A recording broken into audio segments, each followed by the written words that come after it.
तो दोस्तों आपको अगर है इलेक्ट्रॉनिक्स और रिपेयरिंग से प्यार तो जुड़ जाइए हमारे इस छोटी सी फैमिली के साथ सब्सक्राइब बटन और बेल आइकॉन दबा के।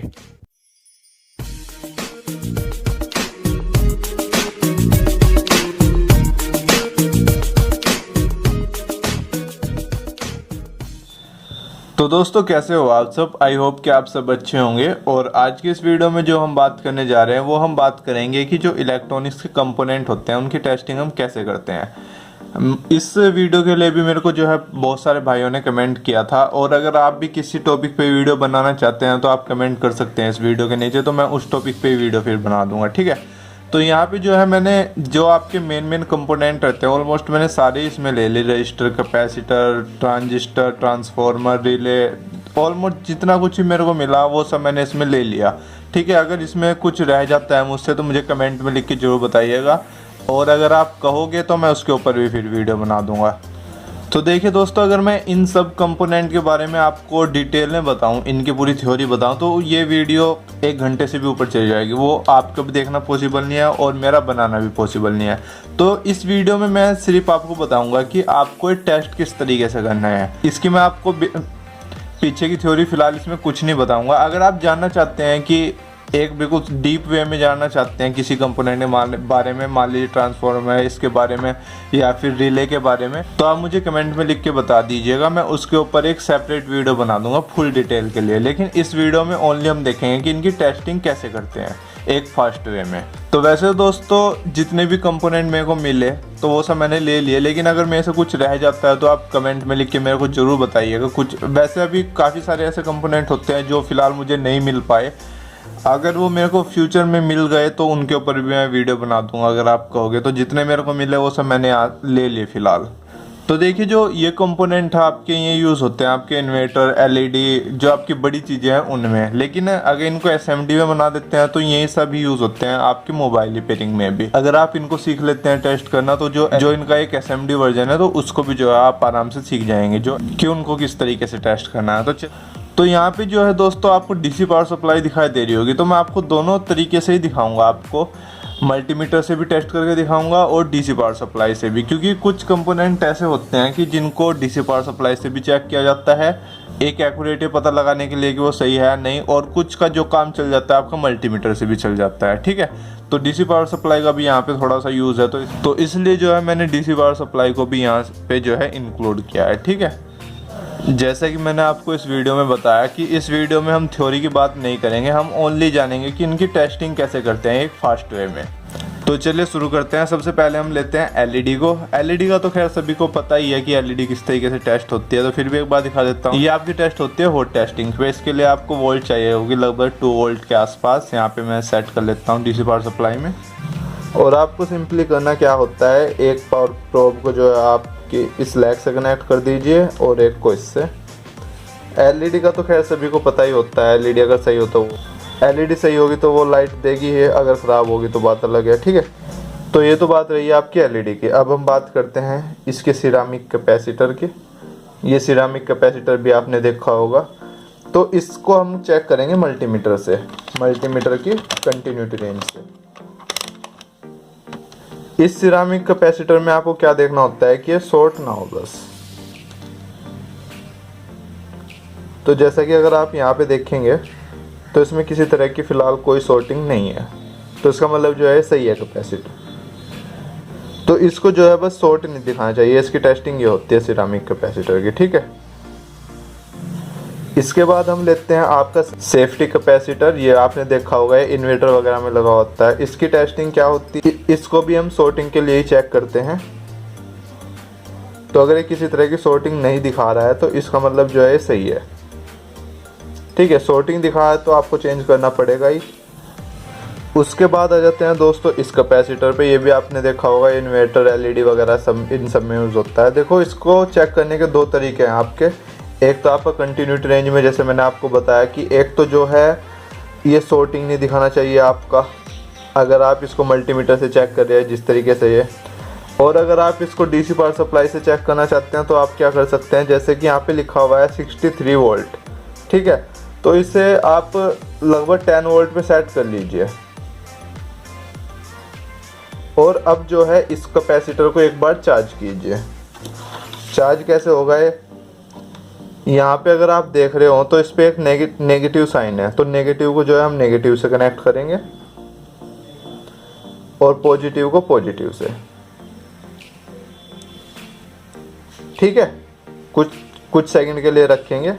अगर ये कैपेसिटर सही होगा तो इसने जो है चार्ज को स्टोर कर लिया होगा। अब इसको मल्टीमीटर से देखेंगे इसमें वोल्टेज स्टोर हुई है नहीं है।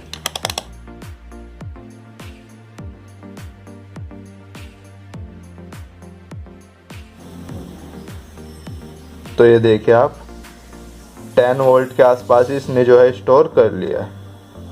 तो इसके दो तरीके होते हैं, एक तो ये शॉर्ट आपका होना चाहिए और दूसरा जो है वोल्टेज को स्टोर करना चाहिए। तो इस तरीके से आप जो इस टाइप के कैपेसिटर होते हैं उनको चेक कर सकते हैं। ठीक है, उसके बाद आ जाती है हमारी डायोड। इसको तो आप सब जानते ही होंगे। डायोड का काम क्या होता है, इसको भी आप दो तरीके से चेक कर सकते हैं। एक तरीका तो इसका यही है, बजर रेंज पे सेट करके। डायोड जो है आपकी जो नॉर्मल डायोड होती है वो एक तरफ से जो है करंट को पास करती है, तो इसको जो है एक साइड से ही रीडिंग देना चाहिए। ये देखिए इस साइड से रीडिंग दे रहा है, और अगर हम चेंज कर देते हैं तो इस साइड से कोई रीडिंग नहीं है। ठीक है, तो ये तरीका होता है आपका डायोड्स को चेक करने का। और दूसरा जो तरीका होता है इसको चेक करने का वो क्या होता है कि इसकी लीकेज चेक करें हम कि इसमें लीकेज है नहीं है। जैसे मैंने आपको बताया कि एक साइड से ही जो है वोल्टेज को फॉरवर्ड करेगी। जैसे कि हम इसको कनेक्ट कर लेते हैं डीसी पावर सप्लाई से, मल्टीमीटर को डीसी वोल्टेज रेंज में सेट कर लेते हैं और देखते हैं हम। तो ये इस साइड से जो है वोल्टेज आउटपुट कर रही है। अगर ये दूसरी साइड से भी वोल्टेज आउटपुट कर रही होगी तो इसका मतलब क्या है कि ख़राब है आपकी। देखिए इधर से जो है कुछ भी वोल्टेज आउटपुट नहीं कर रही है, ना के बराबर ही है, मतलब 0.2 0.3 इतना चलता है। लेकिन अगर वो ज़्यादा हो रहा है 1 वोल्ट 2 वोल्ट या फिर 3 वोल्ट के आसपास, तो वो फिर आपकी डायोड ख़राब है। ठीक है, तो इसकी हॉट टेस्टिंग होती है। इसके बाद आपकी जीनर आती है, जीनर डायोड, इसको भी आप जानते होंगे। ये जो दोस्तों डायोड होती है जीनर डायोड, इसको आप दो तरीके से चेक कर सकते हैं। एक तो मल्टीमीटर की बजर रेंज से चेक कर सकते हैं और दूसरा आप इसको जो है डीसी पावर सप्लाई से कर सकते हैं। जैसा कि आपकी नॉर्मल डायोड थी, एक साइड से आपको रीडिंग देगी, इस साइड से नहीं दी, तो दूसरी साइड चेंज करते हैं तो इधर से दे रही है। तो यानी कि जो है ये जीनर जो है आपकी सही है। लेकिन इस जीनर डायोड की खास बात ये होती है कि जैसे मैंने आपको बताया था कि ये जो डायोड है दोनों साइड से काम करते हैं, लेकिन फ़र्क इतना होता है कि एक साइड से तो ये पूरा आउटपुट करते हैं नॉर्मल डायोड की तरह। अगर दूसरी साइड से आप इसको चेक करोगे तो वहाँ पे वोल्टेज का आपको 1-2 वोल्ट का लॉस मिलेगा। ठीक है, दोनों साइड से वर्क करते हैं आपकी। जैसे मैंने फ़िलहाल इस साइड से लगाया तो इधर से दिखा रही है, ये इसका शायद रिवर्स बायस होगा, तो इसमें दिखा रही है 7.5। अब हम चेंज करते हैं इसको,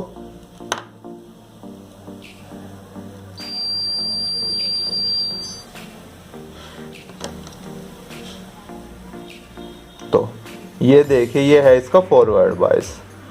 तो जीनर का सबसे बड़ा काम यही होता है कि दोनों साइड से वर्क कर सकती है, पर एक साइड से जो है प्रॉपर वोल्टेज देती है एक नॉर्मल डायोड की तरह, और दूसरी साइड से जो है ये आपकी वोल्टेज आउटपुट करती है लेकिन कुछ वोल्टेज ड्रॉप के साथ। ठीक है, तो इसलिए इसको अलग अलग सर्किट में यूज़ किया जाता है। इसके बाद आता है आपका रजिस्टर। रजिस्टर को भी आप दोनों तरीके से चेक कर सकते हो, चाहे तो आप हॉट टेस्टिंग से कर लीजिए, चाहे आप कोल्ड टेस्टिंग से। अगर जैसे हमें इसका रजिस्टर चेक करना हो, पहले आपको हॉट टेस्टिंग से दिखाता हूँ। अगर इससे करंट पास हो रहा होगा तो एक ये जो है आपका रजिस्टर ओके है। हॉट टेस्टिंग से एक बार देखते हैं।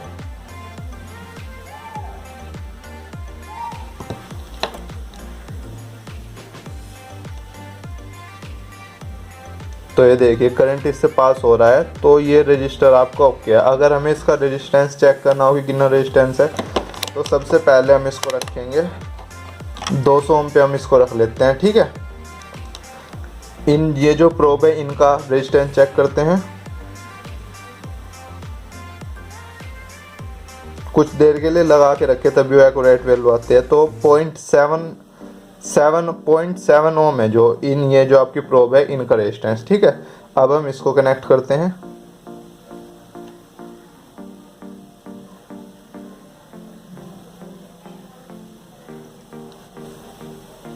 तो ये दिखा रहा है आपका 10.5 आपका, ठीक है, और लगभग 0.7 पहले था। तो इसका मतलब क्या है कि ये जो रजिस्टर है आपका लगभग 10 ओम के आसपास का रजिस्टर है, ठीक है।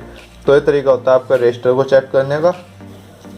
अब बात करते हैं आपके ट्रांजिस्टर की। ट्रांजिस्टर को किस तरीके से चेक किया जाता है। तो इस ट्रांजिस्टर को चेक करने के लिए आपको क्या करना होगा, इस ट्रांजिस्टर अगर ये ओके कंडीशन में है तो इसका रेजिस्टेंस होता है लगभग 500 ओम से ऊपर का। अगर इससे कम आ रहा है तो उस कंडीशन या फिर शॉर्ट है तो ख़राब होगा आपका ट्रांजिस्टर। तो चलिए देखते हैं इसमें जो दोस्तों आपके ट्रांजिस्टर होते हैं, वैसे तो बहुत बड़ा टॉपिक है। इसमें FET ट्रांजिस्टर भी आते हैं, BJT ट्रांजिस्टर भी आते हैं, MOSFET भी आते हैं, लेकिन बस फिलहाल हम टेस्टिंग की बात करेंगे आप लोग कैसे इसकी टेस्टिंग करनी है। जो इसकी फर्स्ट लेग है उस पर आप एक प्रोब रखिए और बाकी जो 2 लेग हैं उनका रेजिस्टेंस चेक कीजिए।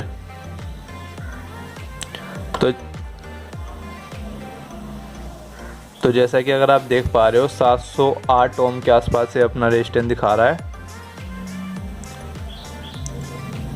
और थर्ड लेग पे भी जो है इतना ही रेजिस्टेंस आपका दिखा रहा है, ठीक है। प्रोब एक बार चेंज कर लेंगे।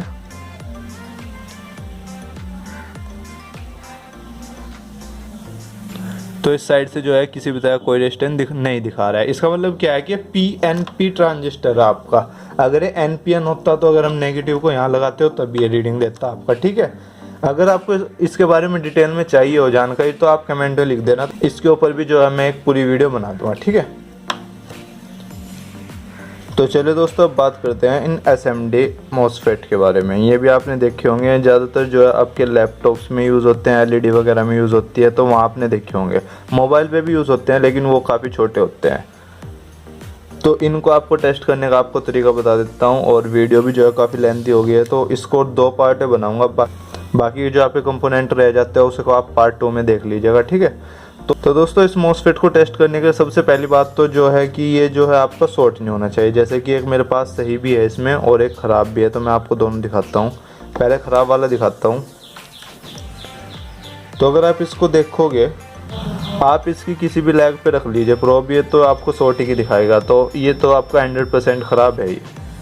लेकिन आपको एक जो इसके चेक करने का तरीका बताता हूँ। सबसे पहले आप क्या कीजिए, ये होता है इसका गेट, जो इसकी फर्स्ट लेग है वो इसका गेट है, ये ड्रेन है और ये आपका सोर्स है। तो आप क्या कीजिए, अभी जैसा कि मैंने आपको बताया वैसे इसकी बहुत बड़ी थ्योरी है MOSFET की, तो फिलहाल जो है मैं आपको शॉर्ट में बता रहा हूँ कि बस आपको टेस्ट कैसे करना है, ठीक है।